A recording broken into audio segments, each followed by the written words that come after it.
자, 외어절 없이 조인을 하면 어떻게 될까요? 일단 외어절 없이 조인을 한다는 말은 데이터베이스에서는 카테시안 곱이라고 합니다. 마리아DB에서는 크로스 조인이라고도 하고요. 그래서 그렇게 조인을 하고 나면은 얻어지는 결과는 두 개 테이블에 있는 각각의 모든 데이터들을 결합 가능한 모든 순서상으로 보여줍니다. 일단 예지 테이블을 한번 설명을 드릴게요. 만들면서 tbl 언더바 a하고 tbl 언더바 b라는 두 개의 예지 테이블을 만들 거예요. 각각은 col1이라는 동일한 데이터 타입을 가진 컬럼을 갖고 있어요. 테이블 언더바 a에는 1, 2, 3이라는 데이터가 들어가 있고 테이블 b에는 a와 b라는 데이터가 들어가 있습니다. 이 두 개의 테이블을 만들고 데이터를 넣은 다음에 조회를 하게 되면 tbl 언더바 a에서는 3건, 요 아래 왼쪽, 그리고 tbl b에서는 2건, 오른쪽 데이터가 나오게 될 겁니다. 그리고 나서 이 두 개의 테이블을 유효한 조건이 없이 그냥 테이블끼리만 조인을 해버리게 되면은 그때 오른쪽 끝에 있는 이러한 결과가 나오게 됩니다. 이걸 바로 카테시안 곱, 데카르트 곱이라고도 합니다. 수학적인 용어고요. 두 집합 A, B의 원소가 있다고 할 때 그 사이에 결합 가능한 모든 순서상의 개수를 얘기합니다. 데이터베이스에서 집합은 테이블이라는 걸로 대신할 수가 있어요. 그리고 그 안에 있는 원소들은 데이터가 되겠죠. 카테시안 조인이라는 것은 두 테이블에 있는 모든 데이터의 결합 가능한 순서상입니다. 실습을 한번 해볼게요. 우선 테이블을 만들었고요. 데이터를 불러왔습니다. tbl 언더바 a에서는 3건이 나왔어요. 3건 1, 2, 3. tbl 언더바 b에서도 2건이 나왔습니다. a와 b. 그리고 두 개의 테이블을 a와 b라는 알리아스, 별칭이라고 하죠. 별칭을 줘서 유효한 조건절 없이 조인하게 되면 카테시안 조인이 이루어집니다. 1일 때 AB, 2일 때 AB, 3일 때 AB 이런 식으로 전체 순서상이 결합 가능한 것들은 다 나오게 됩니다. 총 6건이 나오죠.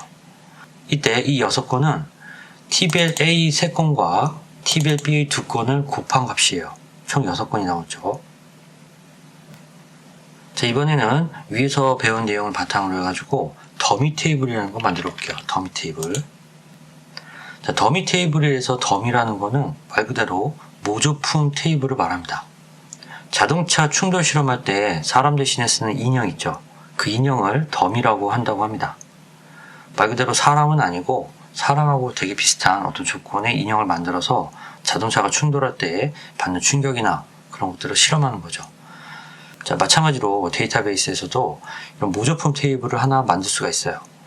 이때 모조품이라는 뜻은 그 안에 있는 데이터를 사용하긴 하는데 그 내용을 쓰는 게 아니에요. 특성을 쓰는 거죠. 예를 들면 어떤 컬럼이 시퀀스하게 1, 2, 3, 4, 5, 6, 7, 8 이렇게 시퀀스하게 증가하고 있어요.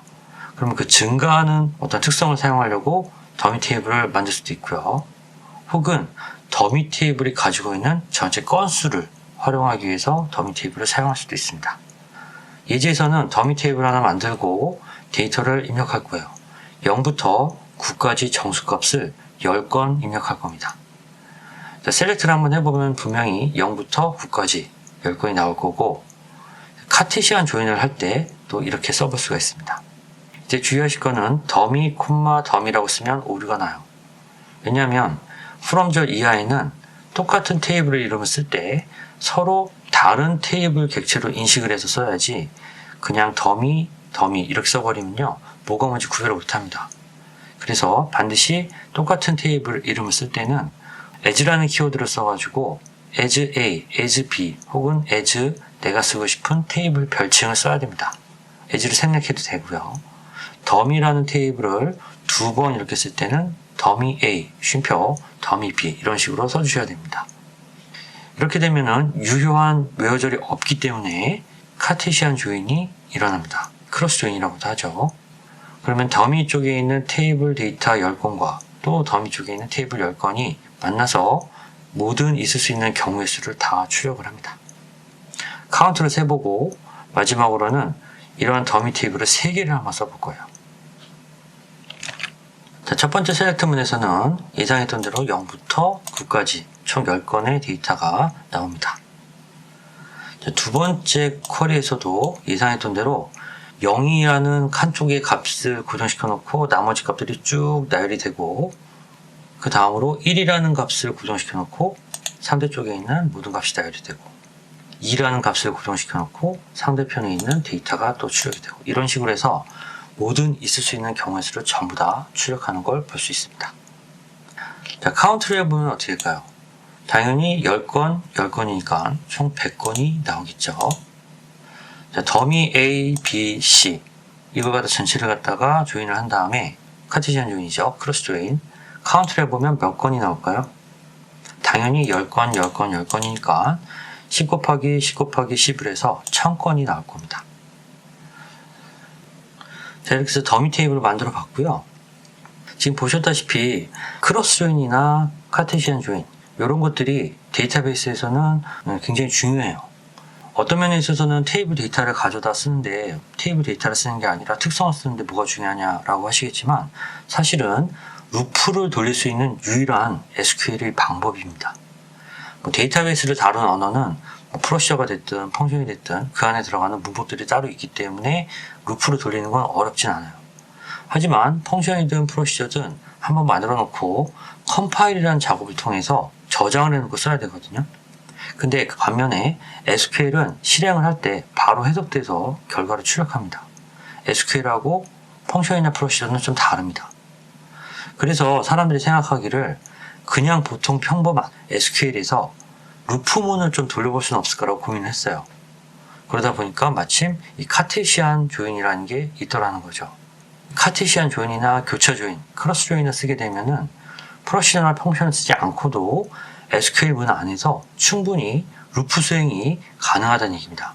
포루프나 while, 루프 이런 거 쓰지 않아도 루프문을 돌면서 특정한 데이터 집합에 대해서 순차적으로 모든 건을 갖다 처리할 수가 있게 되는 거예요. 한 예로 9구단을 만들 수도 있고요. 1번부터 100번까지 있는 사람들에 대한 정보를 처리할 수도 있습니다. 단지 단순한 SQL문을 써서도 가능해지는 겁니다. 그래서 데이터베이스에서는 카테시안 조인이나 크로스 조인이 결코 아무것도 아닌 게 아닙니다. 꽤 중요하다고 생각이 들고요. 여기서 한번 짚고 넘어가시고요. 앞으로 우리가 풀어갈 여러 가지 경우별 예제들에 대해서도 이 크로스 조인이나 카테시안 조인이 굉장히 많이 활용될 겁니다.